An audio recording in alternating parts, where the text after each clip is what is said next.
This has been a witch hunt from the very beginning, and it's been orchestrated by that woman over there, Councilwoman. Thank you, Mr. Manager. We do have a motion on the floor. A witch hunt in Sunnyside. That is what you just heard from City Manager Mike Gonzalez, who says he brought the City Council to this point. Last night's City Council workshop, at times explosive between members of the community and those who spoke up at public comment. Gonzalez is now on administrative leave pending an investigation. But what kind of investigation? Well, the city says they can't comment because it's a personnel matter. But our Monique Ledesma has been following this story, and she says what happened at the conclusion of the workshop was shocking. Now, whether or not you guys don't want to admit that, because you can't talk about y'all's sins here with this city, I mean, that's a different thing. But coming up here and basically trying to speak for communities of color, that's just a load of BS. Second of all, you know, I'm sorry. what was inappropriate?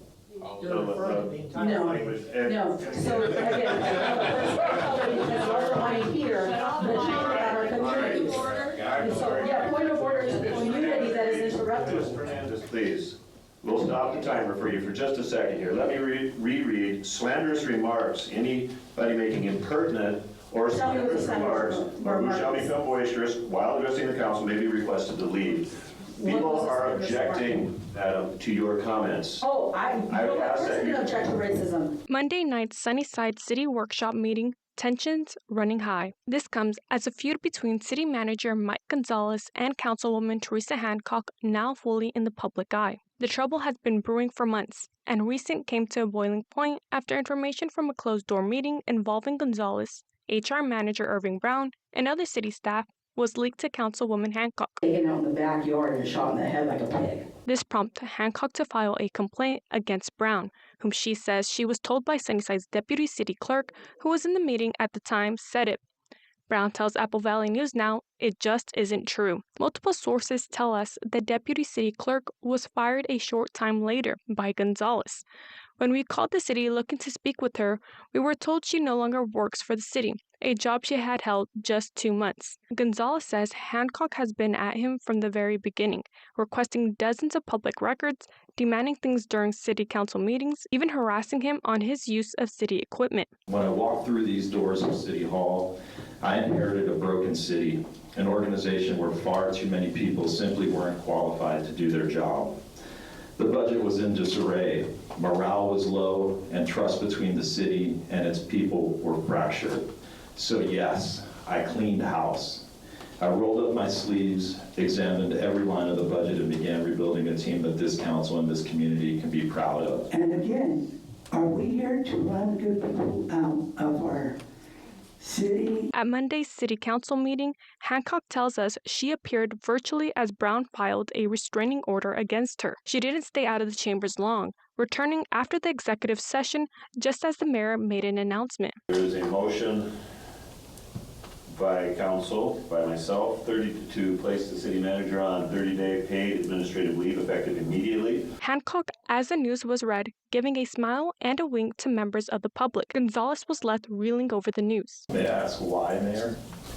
Because this feels unjust. You had a former employee who had nothing to do with the actions or was not a city employee in here during an executive session, which was so unjust and so unfair. And I don't even have a chance to know what this is about or my actions. The individual was here as a consultant. A consultant, that's not true. And you know, individual consultant and only really, consultant. Sir, we have a motion on the table. Okay, We're going to take and I'll respect that, but I do feel like this is unjust. It's not fair. Thank you, sir. I've worked extremely hard for this community. The vote wasn't unanimous, as 2 councilwomen voted in opposition to the decision. I know many of you are step up to that podium and talk about the discrepancies in the budget and how much money has been wasted and spent. So just know that this is going to cost the city money. So I hope for the betterment of the community that we can all get our stuff together, because if we don't, we're going to continue bringing them down with us. some people at the meeting who got up to speak voicing support for Hancock, while others speaking up for Gonzalez, who they say has done so much for the community in his nearly 1 year in position. Gonzalez says the reason why he's being put in this position. I'm not a perfect man. I've trusted a lot of people that I shouldn't have. Some of them are in this room tonight. And you know what? That breaks my heart, because I'm a way too trusting person. An interim city manager will be named Wednesday night in a special meeting. Reporting in Sunnyside, Monique Ledesma, Apple Valley News Now. Okay, Monique, there is more going on, and we have a lot to unpack on this story, including some internal documents we have obtained. We're working to bring you more on this story later this week, so stick with us on air and online at applevalleynewsnow.com. We will have some more reaction on our website right after this newscast.